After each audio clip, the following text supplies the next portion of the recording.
Hey, what's going on, guys? Mox Gunderson here, and I'm not sure when I'm gonna get this video up, but it's late into Monday morning, Sunday night, whatever, however you want to look at it.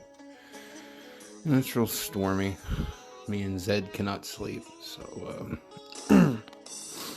I've been sick for I've been battling something for the past couple weeks. It's been pretty gnarly, and that's why I haven't made much videos, so I apologize for that. But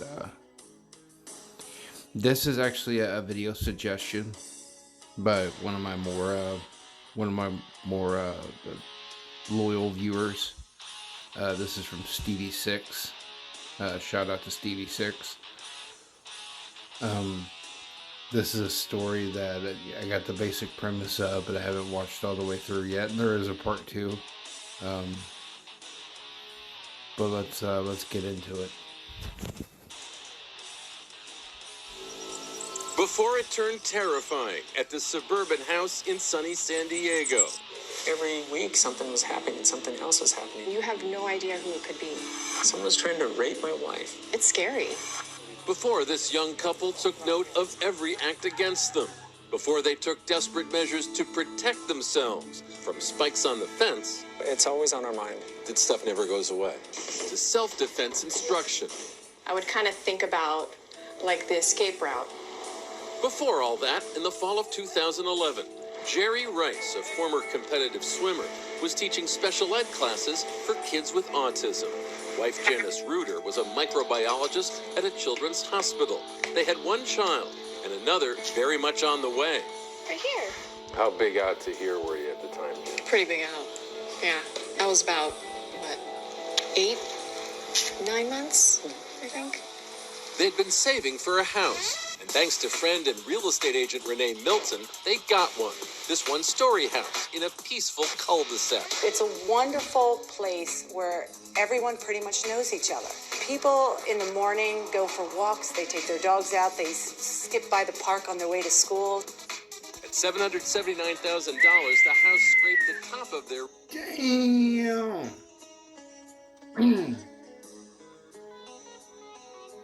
I don't mean to sound like super poor or anything, but that's a lot of money. range. But it was amazing. It was like, what? This is ours? We were going to raise our family in the house. And we're going to start Really soon. Yeah. A home is a big deal. To purchase a home is a huge deal. excited for the imminent arrival of daughter Avery, Jerry says he barely noticed the unusual note that would be a kind of introduction to their... Wait. Let's read this real quick. Do anyone made an offer to canned worms, someone that agency for scratched out that we will pay you up to $100,000 to be able to purchase the house.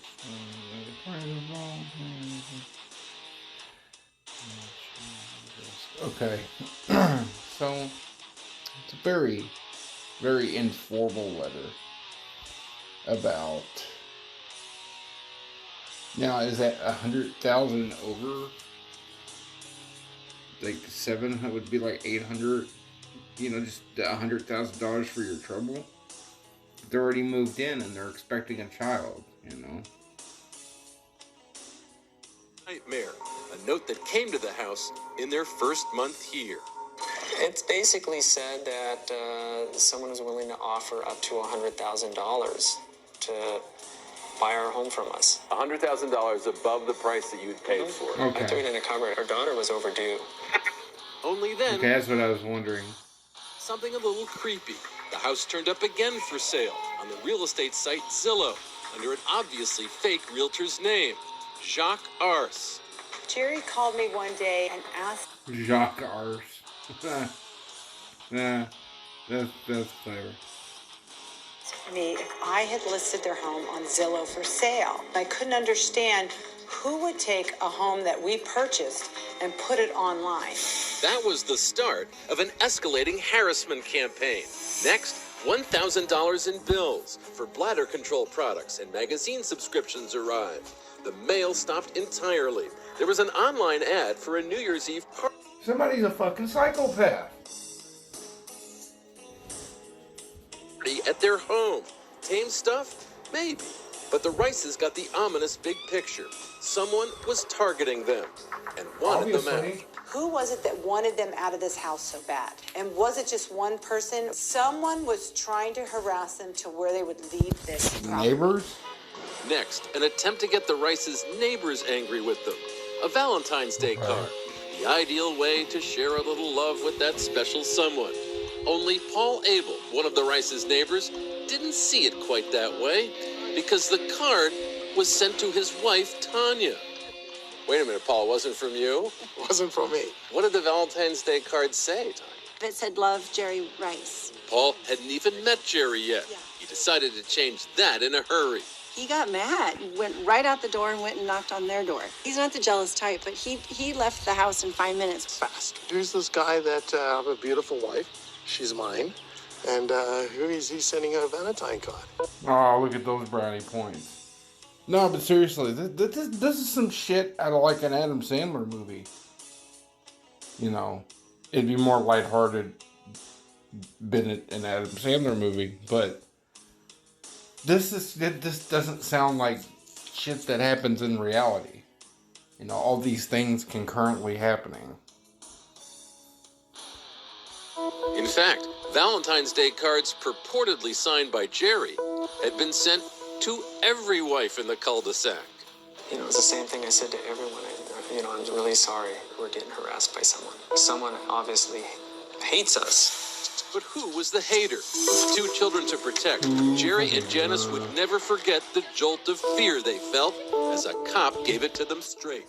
He said whoever was doing it was probably pretty sick. They were probably Yeah, watching. obviously. And that sent chills down my back. Having the police officer tell me that, you know, we need to watch out for our children. It's scary. We were very suspicious of everyone.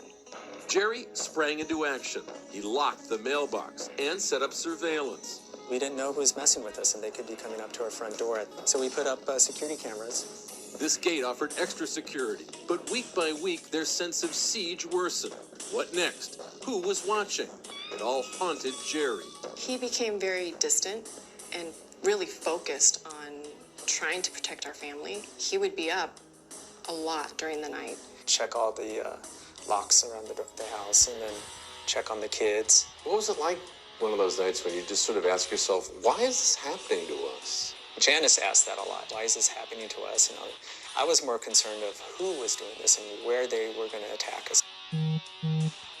He's existing in a state of constant paranoia, and you can see that this is, you know, he's not acting. You know, if he is acting, he's a very good actor. Yeah, I believe this is, you know, this is the case. This is insane. They turned to cops as they braced for the next attack, never imagining how shocking it would be. This is your picture, and these are the words underneath it. Carmel Valley Freak Show. Come see me during the day while my husband is at work, and we can get our freak on. You know, my stomach dropped. I was like, oh, okay, now my photo's on there. That's very personal. And your home address, where your children live. Right. Then, while at work, Jerry got an urgent message from the police. To come back to the house because they had some information to share with us, and they wanted me there with Janice. Men had responded to that online ad and been in touch with someone pretending to be Janice. This is what one of them had been told. Just stop by any Monday, Friday, 9 a.m. to 3 p.m. No. I like the element of surprise. What the fuck? Okay. This is getting really dark. Whoever's doing this is obviously trying to get this woman raped.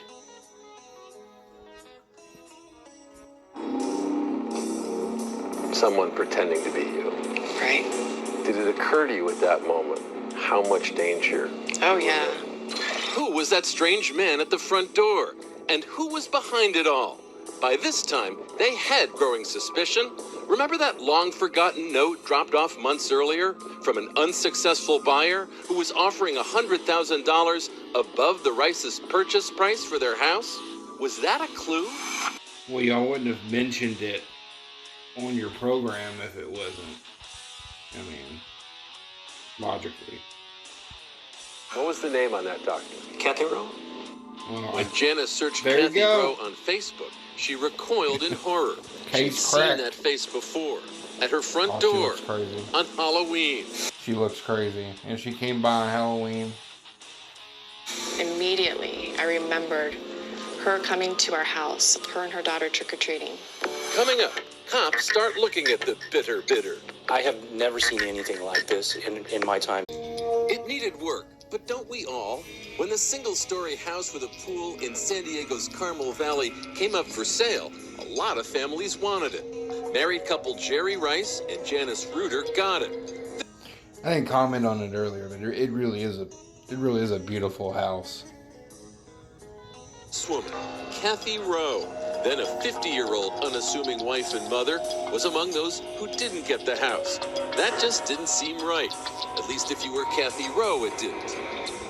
I had put so much hope into this house. I walked in, it was my house. Yeah, but it wasn't your house. No, but it felt like the house I always wanted to own. And when I found out we didn't get it, it was devastating. It was heartbreaking. It was almost critical to me. Heartbreaking. It was almost own. And when I found out we didn't get it, it was devastating. It was heartbreaking.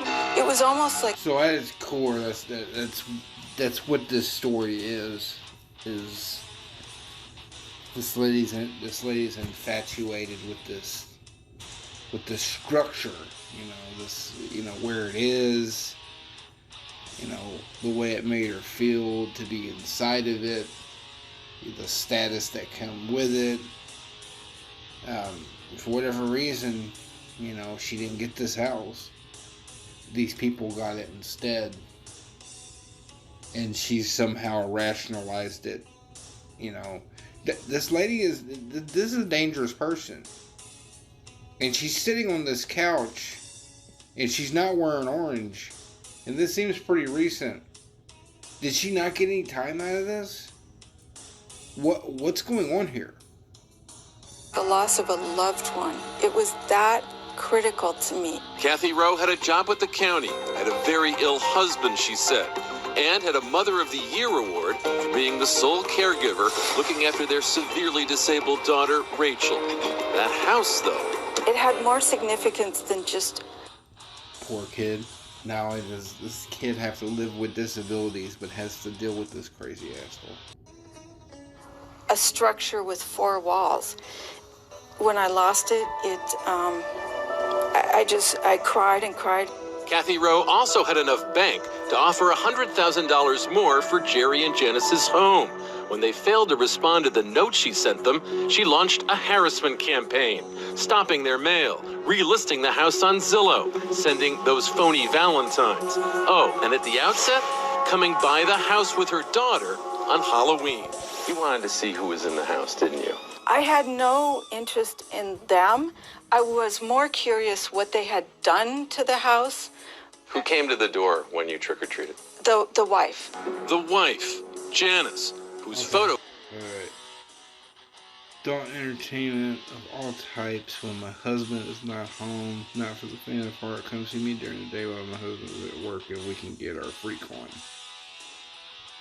Okay.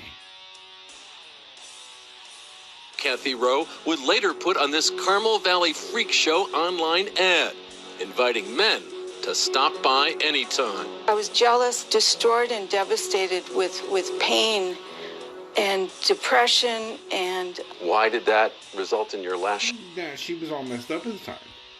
out at innocent people? I don't... That's the form that it took. You enjoyed this, didn't you? You No. enjoyed making these people suffer. Well, I thought it was funny. I did not view it as suffering. But when men responded to the ad, Kathy Rowe wrote them back, fueling the fire, providing specific and perverse encouragement to one 25-year-old male looking for fun with a totally unaware Janice. I'm gonna leave out the dirty words here. This is someone pretending to be you. I'm pretty much home all day, every day, bored and incredibly horny. I love to be surprised and have a man just show up at the door and force his way in the door and on me, totally taking me while I say no. Janice, what? That is fucking horrifying. Picture that. Somebody's trying to get you're a lady, or you're a man and you're married, and somebody's trying to get even with you. So they post on one of these dirty ass sites, you know, that you're home alone during the day, and that, you know, that you like people breaking in and forcing that's fucking disturbing on so many levels. Think of it, just, oh, that's crazy. What is the person who is writing this trying to do to you? She wanted me raped. This is my wife they're talking about. There's no mistaking the intent there. Then, for the Rices, the ultimate nightmare. Another man did show up at the house, only Janice wasn't home. Jerry met him at the front door. He thought he was going to walk in and have his way with your wife. Yeah, I knew something was off with the guy. Flummoxed, the man fled and emailed Kathy Rowe. A guy was there, had to make up an excuse why I was there. But Kathy Rowe wouldn't let it go and urged him to return to the house with another sordid scenario. I remember what you said. It's like, I hope it's okay with you, I see other guys. Right. And you ask about threesomes. Well, he had no interest in being involved. Yeah, this lady, this is a dangerous person. She's saying that she was temporarily kind of off because how crushed she was about, you know, not getting this home. Fine, I'll buy that to a certain degree. I've gone through shit and I've done things, and you know, to each their own. We all deal with things our own way. But this lady has literally thought about this for a long time,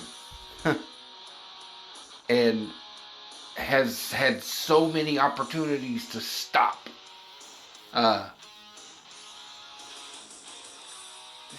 Already sent somebody over there while he was there, and that's not. She's trying to create a dangerous situation for that family. This lady is dangerous. If there was any other man involved. You're the luckiest person in the world because of that, aren't you? It never even crossed my mind that a man could go to the house and hurt her. Probably should have, shouldn't it? Oh, absolutely. I normally am more concerned about other people's safety and welfare than my own. Yeah, not so much this time. Absolutely not this time. It's just how impaired my thinking was. Kathy insisted we also speak to her psychologist, Sage Breslin, PhD, who largely attributes Kathy's action. No, I don't want to hear all that. I'm just going to cut it off right there.